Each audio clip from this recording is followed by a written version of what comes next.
اعوذ باللہ من الشیطان الرجیم بسم اللہ الرحمن الرحیم ثم قست قلوبکم من بعد ذلك فہی کالحجارۃ او اشد قسوہ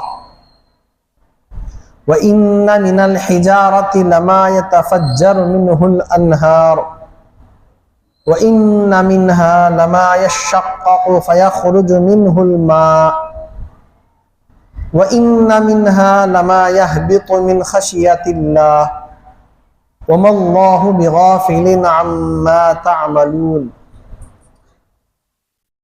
قرآن کریم غور سے سنیے، ایک ایک حرف پر 10 نیکیاں اللہ تبارک و تعالی دیتے ہیں۔ آپ کے سامنے مستقل طور پر ایک آیت پڑھی گئی، ایک آیت کے اندر کتنے حروف رہتے ہیں، ایک ایک حرف پر 10 نیکیاں ملتی ہیں، تو کتنا بڑا اجر و ثواب ہے۔ اس کا ترجمہ دیکھیے، پھر تمہارے دل سخت ہی رہے تو وہ پتھر کی طرح ہیں، یا اس سے بھی سخت، کیونکہ کچھ پتھر تو ایسے بھی ہیں کہ جن سے پھوٹ کر دریا نکلتے ہیں، کچھ ایسے بھی ہیں جو پھٹ جاتے ہیں اور ان سے پانی نکلتا ہے، اور کچھ ایسے بھی ہیں جو اللہ کے خوف کی وجہ سے اوپر سے نیچے لڑک آتے ہیں، اور اللہ تعالیٰ تمہارے اعمال سے بے خبر نہیں ہے۔ یہ جو آیت میں پڑھا، یہ سورہ بقرہ کی 70 پر 4ویں آیت ہے۔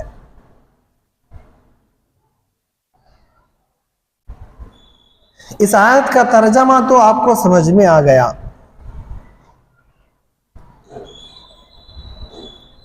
اصل اللہ تعالیٰ اس آیت میں کیا بولنا چاہ رہے ہیں؟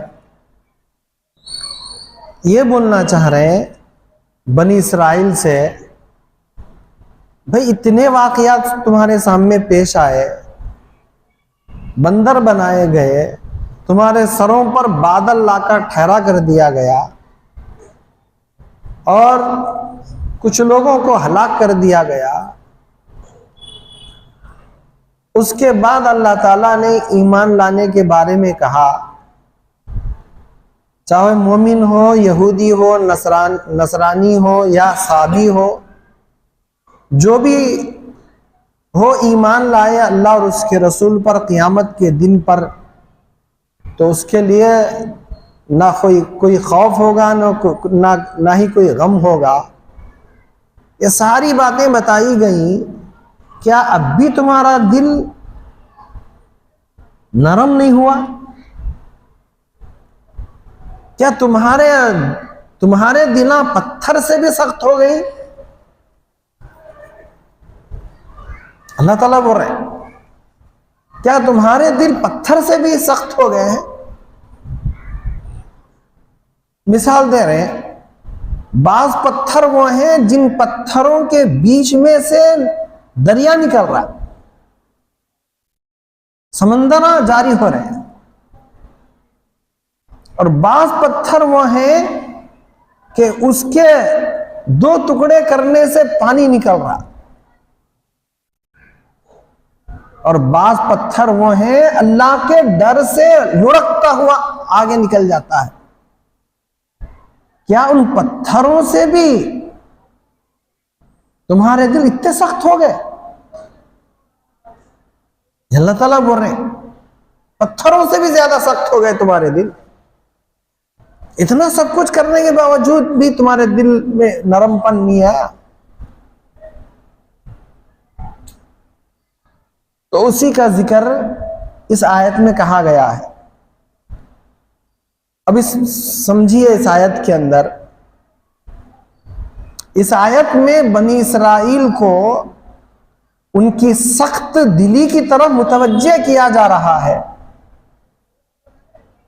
کہ تم پر اس قدر واقعات کے گزر جانے کے باوجود بھی کہ تمہاری نافرمانی کی وجہ سے کوہ طور کو تمہارے سروں پر لا کھڑا کر دیا گیا،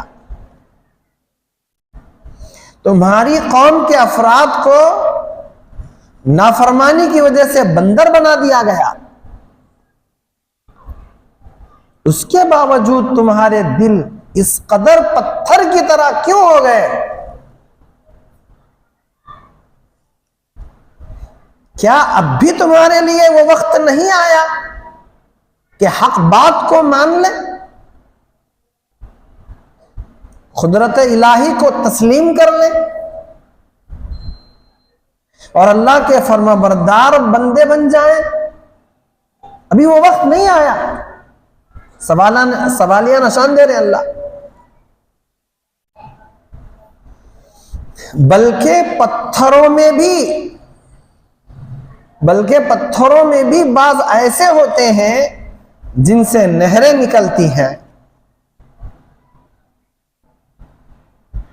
اور بہنے لگتی ہیں، بعض پتھر پھٹ جاتے ہیں اور ان سے پانی نکلتا ہے، اگرچہ کہ وہ بہنے کے قابل نہ ہو۔ بعض پتھر خوف خداوندی کی وجہ سے گر پڑتے ہیں۔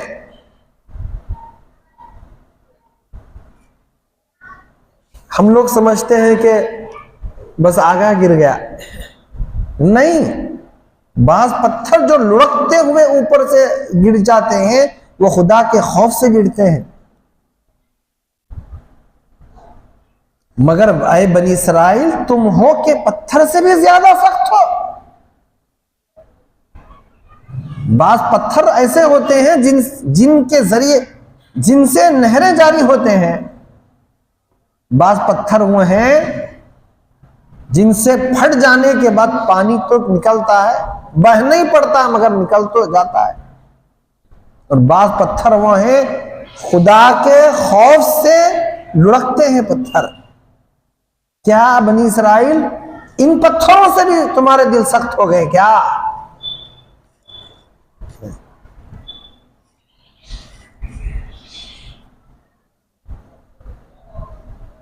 اللہ تعالیٰ اپنے بندوں کو بے جان پتھر سے سبق دے رہے ہیں کہ بے جان پتھر سے پانی بہہ سکتا ہے، تو کیا انسان کی آنکھوں سے رب ذوالجلال کی محبت اور اس کے خوف میں آنسو نہیں بہہ سکتے؟ اللہ تعالیٰ اپنے بندوں کو ترغیب دے رہے ہیں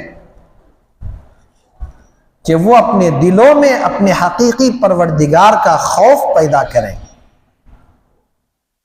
یہی وہ خوف و خشیت ہے جو اللہ تعالیٰ کو مطلوب ہے۔ سب سے زیادہ اللہ ہی کا حق ہے کہ اس کا ڈر دل میں پیدا کیا جائے، سب سے زیادہ حق ہے کہ اس کا ڈر دل میں پیدا کیا جائے۔ سورہ توبہ کی آیت نمبر 13 میں اللہ تعالیٰ نے فرمایا فَاللَّهُ أَحَقُّ أَن تَخْشَوْهُ إِن كُنتُم مُؤْمِنِينَ، اللہ تعالیٰ اس بات کا زیادہ حق رکھتا ہے کہ تم اس سے ڈرو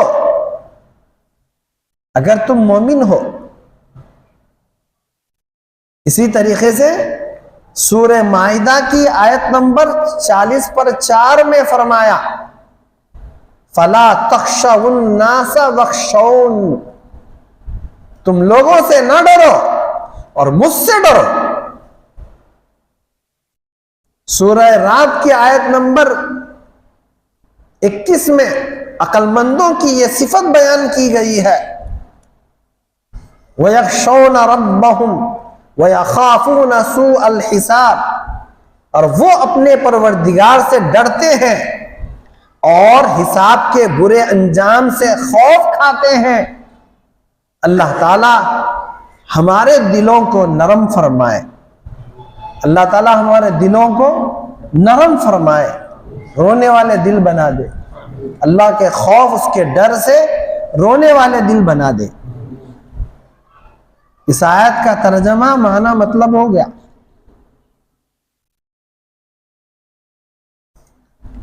دوسری آیت، آیت نمبر 70 پر 5. اعوذ باللہ من الشیطان الرجیم افتطمعون ان یؤمنوا لکم وقد کان فریق منہم يسمعون كلام الله ثم يحرفونه من بعد ما عقلوه وهم يعلمون. مومنو، کیا تم امید رکھتے ہو کہ یہ لوگ تمہارے دین کے قائل ہو جائیں گے؟ حالانکہ ان میں سے کچھ لوگ کلام اللہ یعنی تورات کو سنتے، پھر اس کے سمجھنے کے بعد اس کو جان بوجھ کر بدل دیتے رہے ہیں.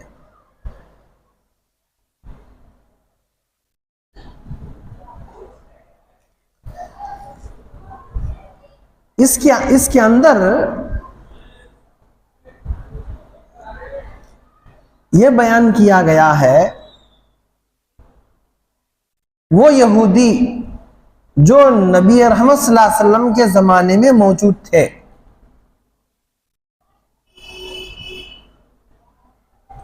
انہوں نے تورات کے اندر تحریف کی.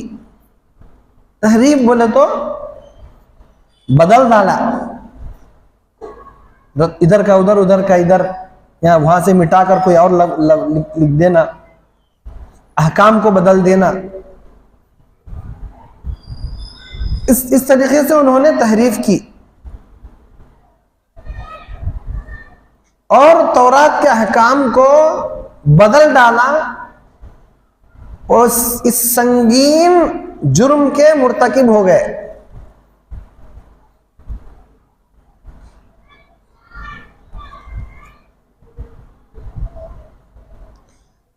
نبی رحمت صلی اللہ علیہ وسلم اور صحابہ کرام رضوان اللہ تعالی علیہم اجمعین، خاص کر انصار صحابی کے دلوں میں یہ تمنا، یہ آرزو، یہ خواہش پیدا ہوئی کہ یہودی بھی اسلام کے دائرے میں آ جائیں، مگر ان کی شرارتیں، ان کا ضد پن کی وجہ سے جان بوجھ کر اللہ کے کلام پر ایمان لانے کے بجائے وہ لوگ اللہ کے کلام میں تبدیل کرنے لگے.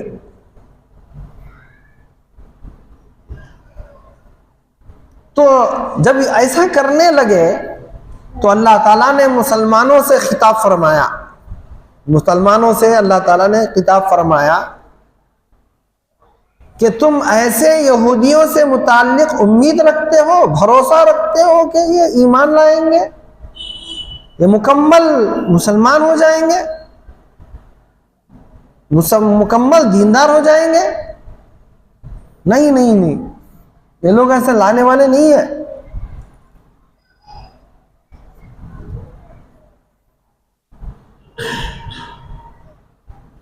اس میں ایسے لوگ بھی ہیں جو کلام اللہ کے کلام کو تو سنتے ہیں مگر وہاں جا کر پھر ان کی گاتے ہیں اور اس میں رد و بدل کرتے ہیں.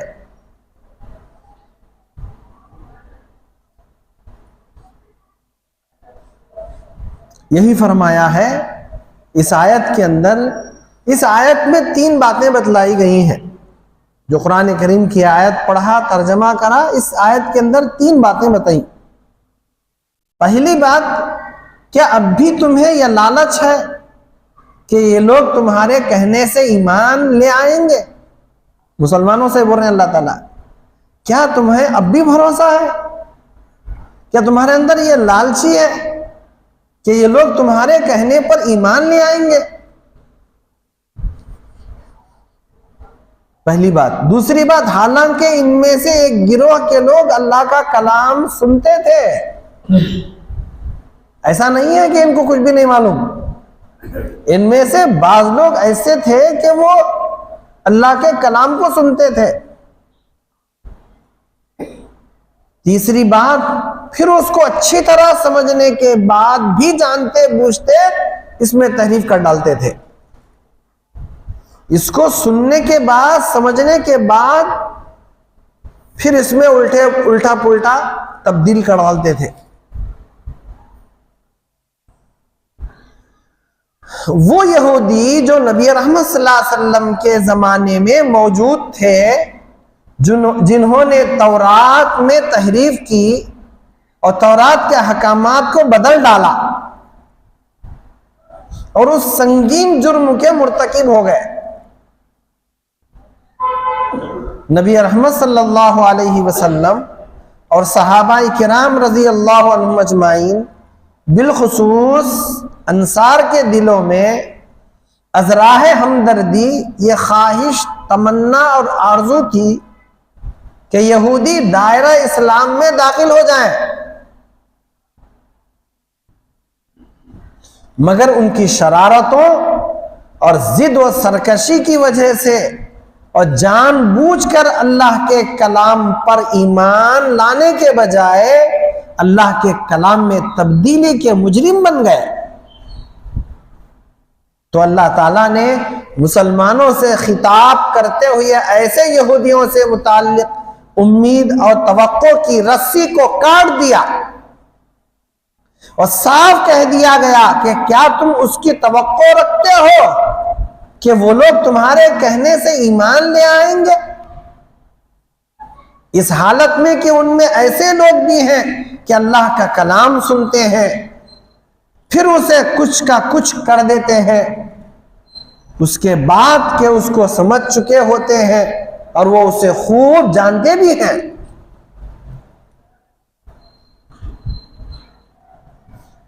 یہودیوں کے اس جرم کا ذکر صرف پہلے ہی پارے کے اندر اسی جگہ پر نہیں آیا ہے.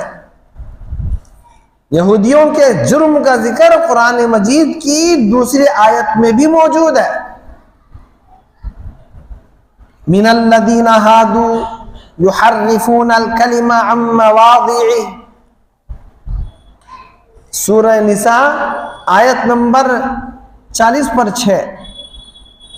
یہودیوں میں سے کچھ وہ ہیں جو تورات کے الفاظ کو ان کے موقع محل سے ہٹا ڈالتے ہیں. اسی طریقے سے سورہ مائدہ کی آیت نمبر 113 اور آیت نمبر 40/1 میں بھی یہودیوں کے اس جرم کا تذکرہ ہے. اپنے حساب سے جو لفظ وہاں رکھنا ہے اس کو رکھے، اپنے حساب سے جو لفظ نکالنا ہے نکال دیا. ایسے لوگوں کے بارے میں کیا ابھی تک تمہارے کو امید ہے کہ لوگ ایمان لے آئیں گے؟ اللہ بول رہے جہالت اور نادانی میں کیا ہوا عمل قابل معافی ہوتا ہے. یہ بات اچھی طریقے سے یاد رکھ لیں. جہالت اور نادانی میں کیا ہوا عمل قابل معافی ہوتا ہے، یعنی نہیں معلوم تھا، گناہ ہو گیا، نہیں معلوم تھا، اس کو نہیں معلوم تھا، گناہ ہو گیا، برائی ہو گئی، یا نادان تھا، اس سے وہ کام ہو گیا، تو یہ قابل معافی ہے، یعنی معاف کرنے کے قابل ہے. ایسا ہو گیا تو جان بوجھ کر شرارتاً کیا ہوا عمل قابل معافی نہیں ہے. یہ قاعدہ یاد رکھ لو. جہالت میں اور نادانی میں کیا ہوا عمل معافی کے قابل ہے، جان بوجھ کر اور شرارت کے طور پر کیا ہوا عمل قابل معافی نہیں ہے. یہ لوگ جانتے بوجھتے اللہ کے کلام کے اندر تبدیل کرتے تھے، تحریف کرتے تھے.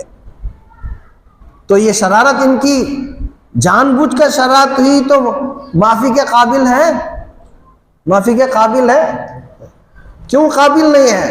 اس وجہ سے قابل نہیں ہے کہ یہ نہ نادان ہو کر کرے اور نہ جہالت میں کرے، بلکہ جان بوجھ کر اور شرارتاً کرے، تو قابل معافی نہیں ہے۔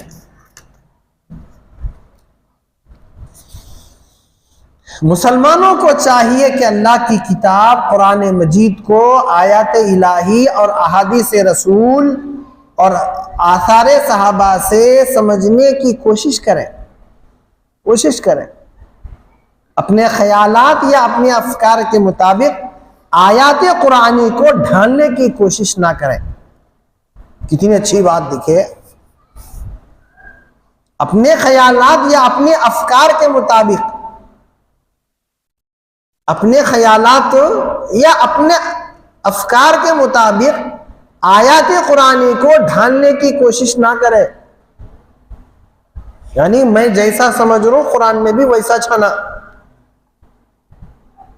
میں قرآن کے مطابق عمل نہیں کرتا، میں جیسا سوچ رہا ہوں ویسا قرآن کے مطابق ہونا، میں جیسا سوچ رہا ہوں فکر، افکار کے معنی فکر، میں جیسی فکر کر رہا ہوں قرآن کی آتا ہوں ویسے میرے مطابق ہونا۔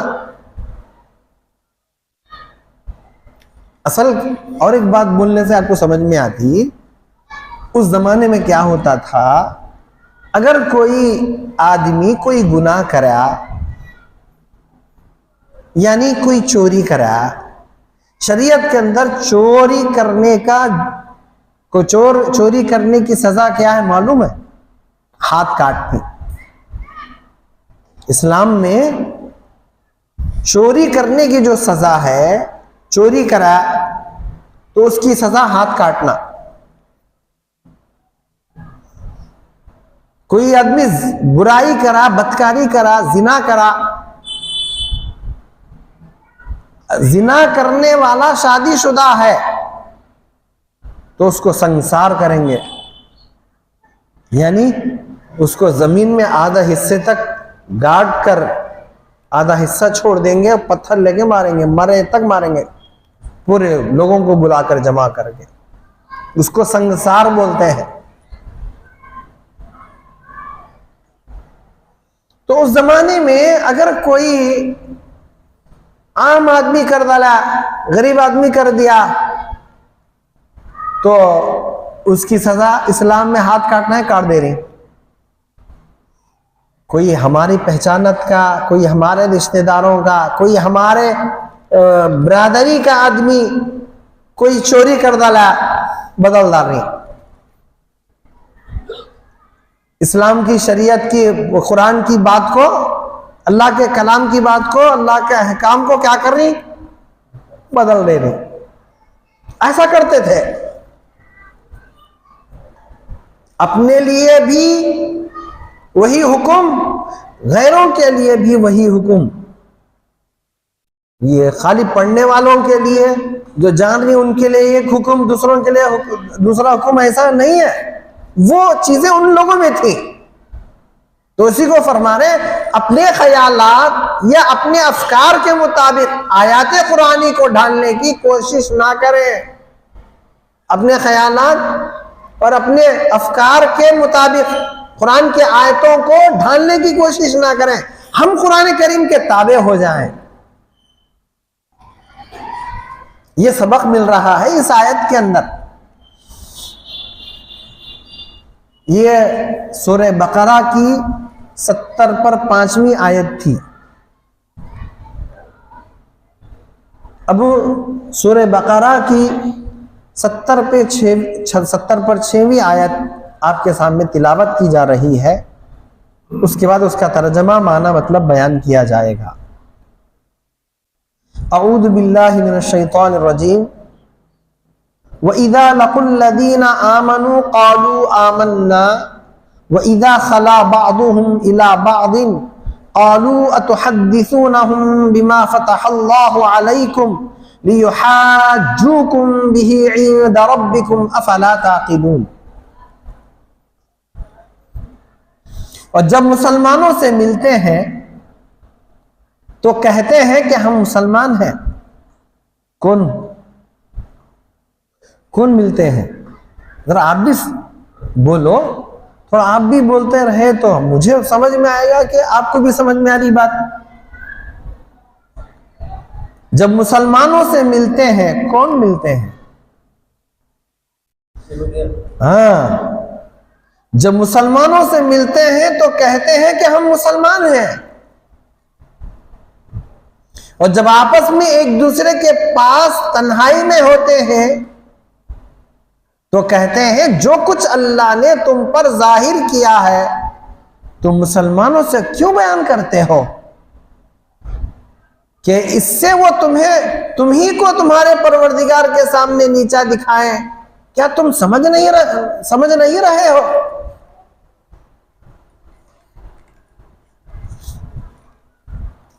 جب مسلمانوں سے ملتے ہیں یہ یہودیاں تو بولتے ہیں ہم مسلمان ہیں، ہمیں بھی تمہارے جیسا ہمارے میں تمہارے میں کیا فرق نہیں۔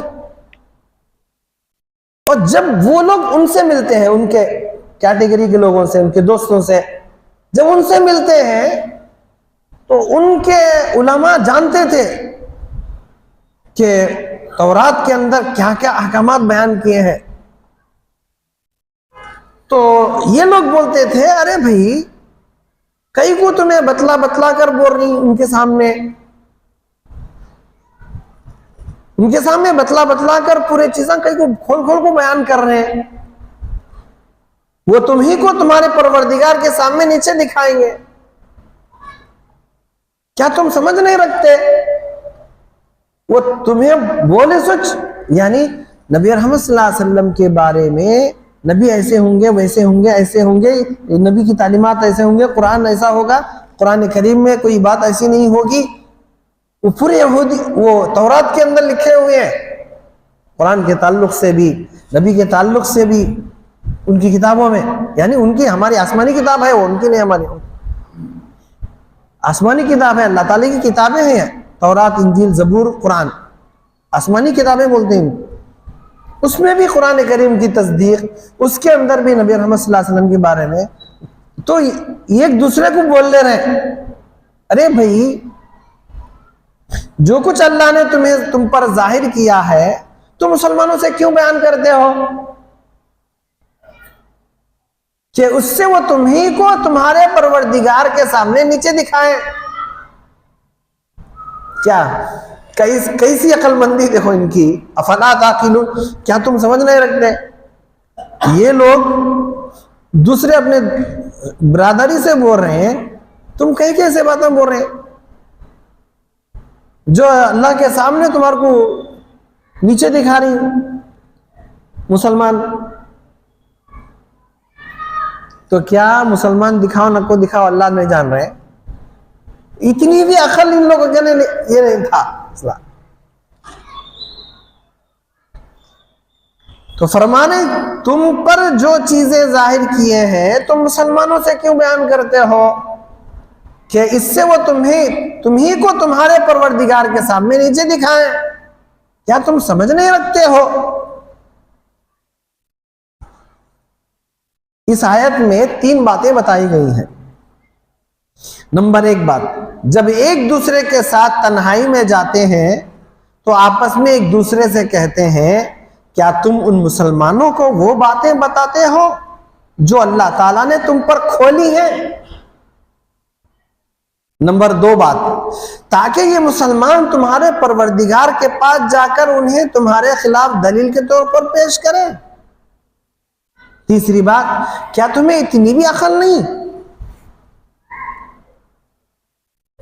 یہودیوں کی ایک بڑی جماعت، سننا ہے اس بات، یہودیوں کی ایک بڑی جماعت جو مدینے میں تھی، اسلام اور مسلمانوں کی کھلی دشمن تھی۔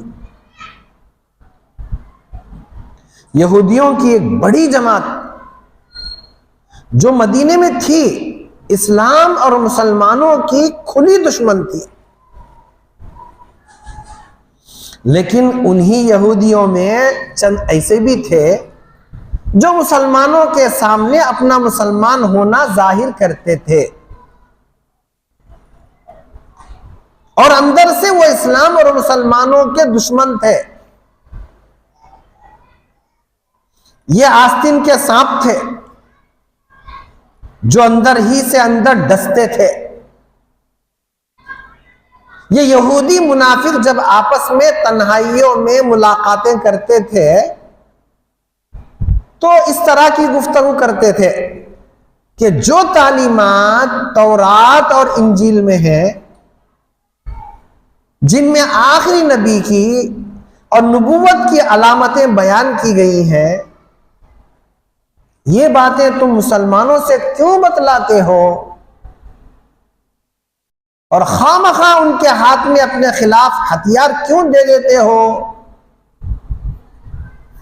اسی کو دلیل بنا کر وہ ہم کو مسلمان بنانے کی تدبیریں کریں گے. یہ منافق یہودی یہ سمجھ رہے تھے کہ ان کے بتانے ہی سے مسلمانوں کو معلوم ہوگا، ورنہ نہیں. وہ یہ سمجھتے تھے، یہ منافق یہودی یہ سمجھ رہے تھے کہ ان کے بتانے ہی سے مسلمانوں کو معلوم ہوگا، ورنہ نہیں. اللہ تعالیٰ نے منافقوں کی قلعی کھول دی اور ان کی اندرونی شرارتوں کو باہر کر دیا، اور یہ حقیقت بتلا دی کہ کیا یہ منافق یہودی اتنا بھی نہیں جانتے کہ اللہ تعالیٰ کو اس کی خبر ہے جسے یہ چھپاتے ہیں، اور اس کی بھی خبر ہے جس کو وہ بتلاتے ہیں.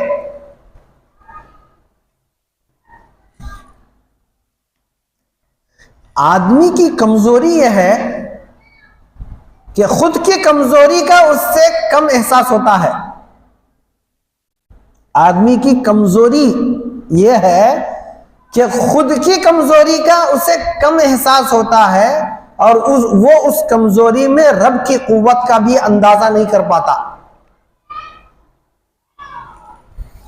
کمزور سب کو، یہاں تک کہ رب کو بھی کمزور سمجھ لیتا ہے. کمزور سب کو کمزور سمجھتا، کمزور سب کو کمزور سمجھتا، یہاں تک کہ رب کو بھی کمزور سمجھتا. جیسا کہ یہودی بولتے تھے، کیا مسلمانوں کے سامنے تمہیں کھلے باتیں بول رہی کیا؟ انہوں وہی باتیں لے کو ہمارے سامنے ہمارے کو مسلمان بنانے کی کوشش کر دی، تمہارے کو اتنی بھی عقل نہیں کیا؟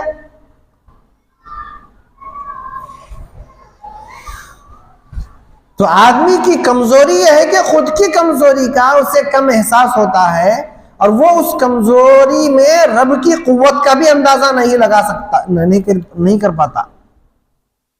کمزور تو سب کو، یہاں تک کہ رب کو بھی کمزور سمجھ لیتا ہے. نادان اپنی نادانی میں سب کو ہی، یہاں تک کہ رب کو بھی نادان سمجھ لیتا ہے. نعوذ باللہ من ذالک. یہی اس کے نادان ہونے کی واضح نشانی ہے، علامت ہے، جبکہ اللہ تعالیٰ علیم ہے، خبیر ہے. جاننے والا نہیں اللہ، خبر رکھنے والے نہیں اللہ. علیم بولتے ہیں جاننے والے کو، خبیر بولتے ہیں خبر رکھنے والے کو. ہر چیز کی خبر ہے اللہ تعالیٰ، چاہے تمہیں چھپا کو کرو، چاہے علل اعلان کرو، چاہے دل میں سوچو، سب جانتے ہیں وہ. واللہ علیم بذات الصدور، وہ دل کی بھیدوں کو جانتے ہیں.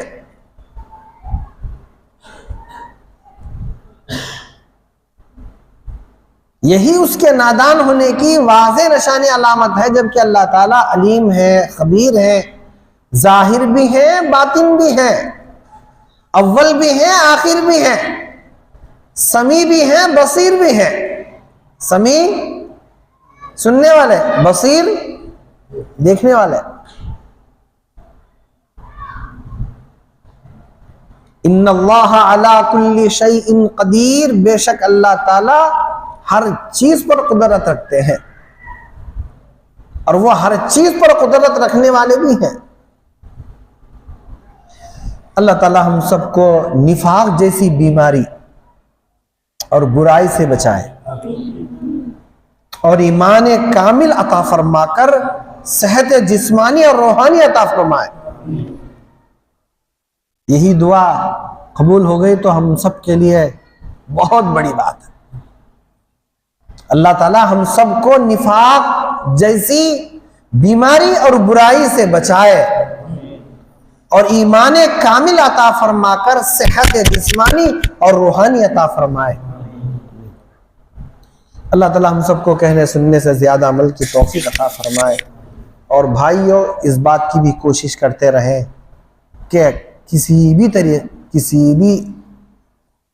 بھی وقت میں بھی اور کسی بھی حالت میں ہفتے کے روز میرا درس نہ چھوٹے، میرا قرآن کریم کا درس نہ چھوٹے، میں قرآن کریم کا وہ آیت میرے کانوں میں پڑھیں، وہ آیت کا ترجمہ میرے کانوں میں پڑھے، وہ آیت کا معنی مطلب میرے کانوں میں آئے۔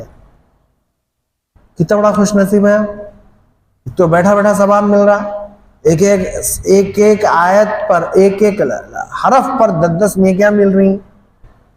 اور قرآن کریم کی کبھی 3 آیتیں ہو رہی، کبھی 4 آیتیں، کبھی 5 آیتیں ہو جا رہی، تو ایک آیت میں کتنے زیادہ حرف رہتے ہیں، تو میرے کو کتنا جو ثواب ملتا، بیٹھ کر میں سن کر آؤں گا۔ اور اس سے بڑھ کر کون سی کتاب ہے؟ اللہ تعالیٰ کی کتاب سے بڑھ کر کون سی کتاب ہے؟ میں اللہ تعالیٰ کی کتاب، اللہ تعالیٰ کے احکامات، اللہ کا کلام کا ترجمہ میں سن رہا ہوں۔ میرے لیے کتنی خوش نصیبی کی بات ہے، بول کو سمجھ کر ہر ہفتہ پابندی سے آنے کی کوشش کرنا کریں گے انشاءاللہ۔ اللہ سب کو عمل کی توفیق عطا فرمائے۔ سبحان اللہ و بحمدہ، سبحانک اللہم و بحمدک، ونشہد ان لا الہ الا انت نستغفرک و نتوب الیک۔